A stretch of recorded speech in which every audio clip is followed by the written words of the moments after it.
don't have to subscribe to The Economist. If you can, that's great, but it's not a must. There's this guy on YouTube.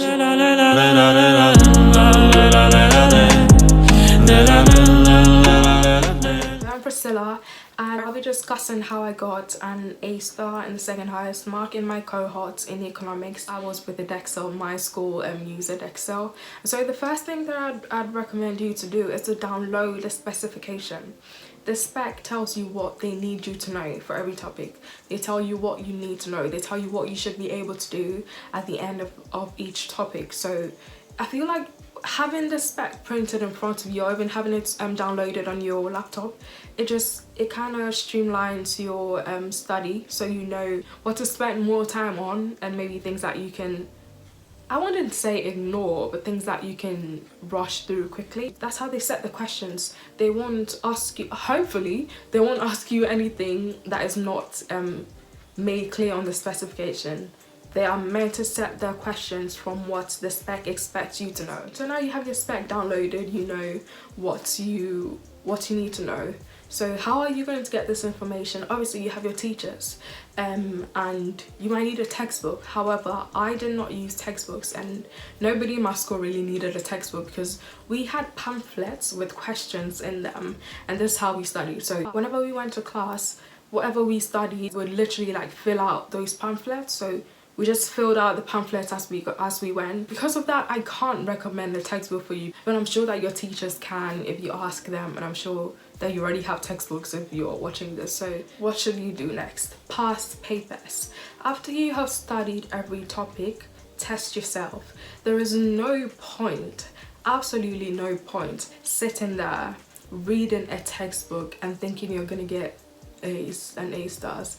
It won't work. If you have all the information from a textbook in your head, the highest mark you'll get is a B. Literally, if you have literally all the wisdom from the textbook embedded in your head, the most marks you get is a B. It is application. You're applying this knowledge you've done to things that are going on. It wouldn't be like extremely necessary for you to do timed past papers at the start. Say you're in year 12 now, you're at the start of year 12. I wouldn't say do timed past papers because you still have time. So you take your time at the start and then go through the past papers. After you've done a past paper, go through the mark scheme, check it, read over it again. You make sure that you understand the mistakes that you made. When you're coming closer, say like 9 months or so closer to your exam period, that's where you want to start doing timed past papers, so you're accustomed to the speed that you need to be writing at when you're in the actual exam. Because there's no point you spending an hour on a 30 marker. Even if you get 30 over 30, that won't happen in the exam because you won't have 60 minutes to write a 30 marker, right? So try to pace yourself and try and find out what quality you can give at that time. Say, because everybody can sit there and spend 2 hours on a 30 marker and get 28 over 30 or 30 over 30. But if I give you a 30 marker in 40 minutes, I want to know the quality you can produce for me. Okay, make sure you're pacing yourself. Make sure you're giving quality in a set amount of time. In economics, they grade you this way. You have knowledge, and then you have your analysis, and then you have application, and then evaluation marks, right? So the knowledge marks are like, what is GDP? Calculate things for this, for that, calculate that for that. There's just easy things like that. They're normally like 2 marks. So for those things you can get the knowledge from textbooks and all that. You need those real life examples in order to get your application marks. So this is where the news comes in. Where do you get these things from? Watch the news. The Economist. So my school, they didn't make us, but they gave us the opportunity to pay for The Economist. So we got a new copy, I think each week or so, and we paid a subscription. It had like examples in there of things that are going on in the world, so you know that you can use those examples in your essays. You absolutely don't have to subscribe to The Economist. If you can, that's great, but it's not a must. There's this guy on YouTube called Econ Plus Dell. He's literally your economist book. He has videos, he makes videos where he gives you like statistics for everything. He'll give you the stats to use when you're evaluating using fiscal policies, for everything. That man literally has all the stats, and I feel like he updates them every year or so. So check out his channel. I'll put it down here or somewhere like that. He's called Econ Plus Style. He's amazing.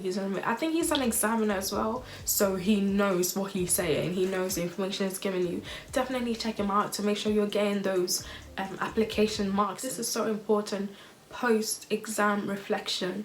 Whenever you do exams, take your script, look through it. What did I get wrong? What did I do wrong?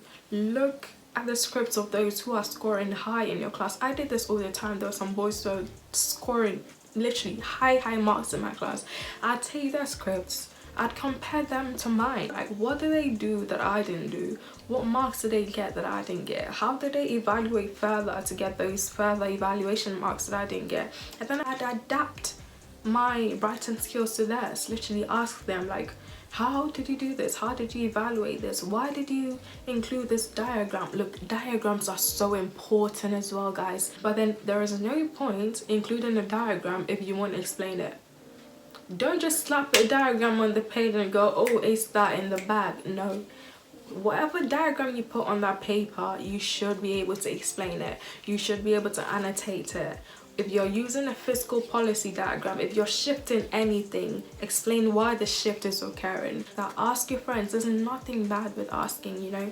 I learned from people. I learned from them, and that's how I did so well in these. And then the last one I want to talk about is exam technique. You can have all the information. You can have all the application that you need. You can have all the real life examples, all the statistics, but if your exam technique is bad, it will cost you some marks. Your timing, how long you're writing, how clear you're writing, because I'm not gonna lie, I have terrible handwriting, but then you need to make sure that it's legible to your examiner, because there's a human mark in it, you know. One thing that really helped me was, obviously you have section A and you have section B. Most marks are in section B. When you start the exam, you have fresh knowledge, you have fresh stats in your head. Everything in your head is fresh. You're ready to pour it.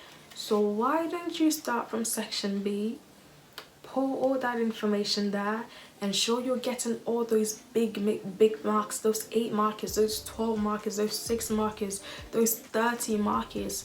Why don't you get those in the bag first, so that even if you're short of time, you can still quickly go through your multiple choice questions.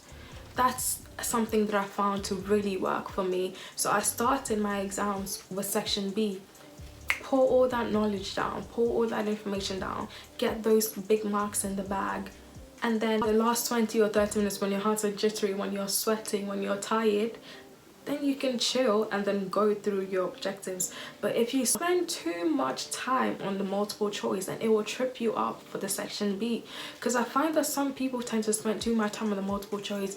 You're spending time trying to figure out 3 marks, but there's 8 marks to be achieved in section B. It's just, it's not really worth it, you know. So don't waste time on section A. Like, I'm not saying this will absolutely work for you, because there are people who did really well in my school who started from section A and then went to section B. But I found that starting with essay questions first was the best thing that I could do. It was one of the best exam techniques that I could do for economics, really. So yeah, you might want to try that and see if it works for you. And lastly, use your teachers. With like the pandemic going on and everything, I'm recording this in 2020 and there's a pandemic going on right now. In case you watch it a few years to come, like literally we're inside, nobody's going outside. Use your teachers, email them. When you write essays, get your teachers to mark them with you. Okay, let them go through your essays, particularly with you, because sometimes when you mark your own essays, you're overly forgiving. Like, you're giving yourself marks. Yeah, get that, that's right, but your teacher marks it and you get 2 over 10. You're like, how? So get your teachers to mark it, because those examiners are teachers themselves. Let them give you that expert knowledge, that expert feedback, you know. Take on their feedback, adapt your work, take people's scripts, see what they did differently, and then you'll do better. Trust me. These are the things I did that got me that A star and the second highest mark in my cohort. If I could do it, you can absolutely do it, okay? So I hope this helps.